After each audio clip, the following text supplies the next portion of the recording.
Hello everyone, welcome to my classroom. This is Mami Yan.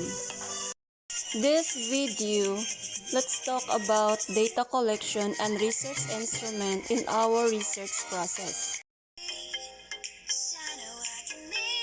Data collection refers to the procedure of collecting, measuring, and analyzing accurate insights for research using standard validated techniques. Researchers can evaluate their hypotheses on the basis of collected data. In most cases, data collection is the primary and most important step in research. Ang approach of data collection varies. Tandaan, magkakaiba ang approach in data collection. Depende na siya sa different fields of study. Depende sa required information. To emphasize, kanang maghatag mo og link sa inyuhang respondents para naamoy makolekta nga information, or the moment na maghatag mo og mga questionnaires or mag-interview mo sa inyuhang respondents para mo naamoy makuha na information, ang tawag ana is data collection. Okay? And now, let's proceed to the research instrument. Ang research instrument ay tool yan as we use to collect, measure, and analyze our data. Ang data collection na ay techniques or methods. Una, traditional techniques. Ikaduha, modern technique. Naapay mga advantages and disadvantages ang data collection techniques or methods. Ato nang i-discuss dinhi. In traditional techniques, definitely naa siya 3 types. Una, in-person interview. Advantages niya, in-depth and a high degree of confidence on the data. Advantages naman niya, time-consuming siya, expensive, and can be dismissed as anecdotal. Second, mail surveys. Pros naman niya, can reach anyone and everyone, so there is no barriers. Cons naman niya, mahal siya. Then, prone siya sa mga data collection errors. Then, meron din siyang lag time. Ang ikatulo is phone surveys. Cons naman niya, high degree of confidence in data collected. And then, maabot siya or kaya niya makuha almost anyone. Ang disadvantages naman niya, expensive siya, and then cannot self-administer, and sometimes you need to hire an agency to do this. Next technique is modern technique. Under this type is web online surveys or online or virtual interview.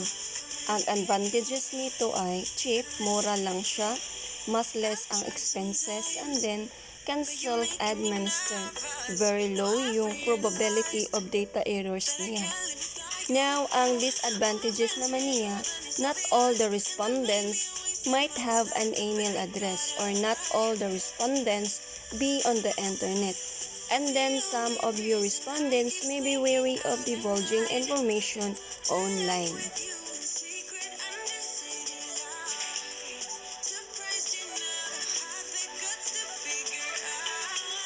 Interview. It is the interaction where verbal questions are posed by an interviewer to elicit verbal responses from interviewee. The instrument used in this method is the interview schedule.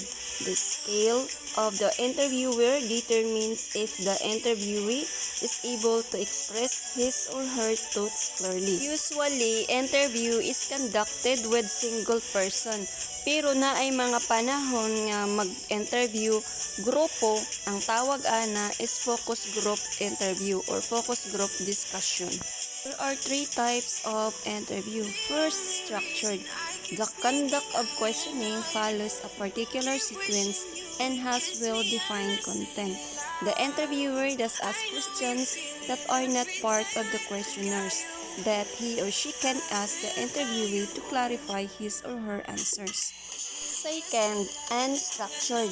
This interview can be in form of normal conversation or a freewheeling exchange of ideas. Third is semi-structured. So there is a specific set of questions, but there are also additional probes that may be done in an open and closed-ended manner. The researchers can gather information, additional data from respondents to adapt depth and significance of the study. Second most frequently used data collection techniques is documentary analysis. This technique is used to analyze primary and secondary sources that are available mostly in schools, public or private offices, even in our community, municipals, and our city halls. So kanang data nga naa dinha available nga makit-an sa kana nga mga lugar. So kani nga klase nga techniques, wala ni siya interview, no need questionnaire nga ihatag nimo sa imong mga respondents. All you have to do is to go yun sa specific offices or sa lugar na kung saan available ang imuhang documents para sa imuhang study. Third is observation. Observation or watching what people do. Kani nga klase nga techniques is correlational or non-experimental methods. Ang researchers mag-observe sa mga behavior sa iyahang subject. Kani nga proseso or techniques enables the researchers to participate actively sa iyahang research. Observation tool nga imuhang gamiton in observation, you can use observation guide or observation checklist. So as to get a realistic na data, in addition, observation can be used to gather information such as the characteristics and condition of individuals, verbal communication and non-verbal communication, activities, and environmental conditions. Observation has two types. First, structured. Dinhi, ang researcher mogamit sila checklist as data collection tool. Ang checklist nag-specify expected behavior of interest and the researchers record ang frequency of the occurrences of this behavior. Second, unstructured. Ang researchers observe things as they happen.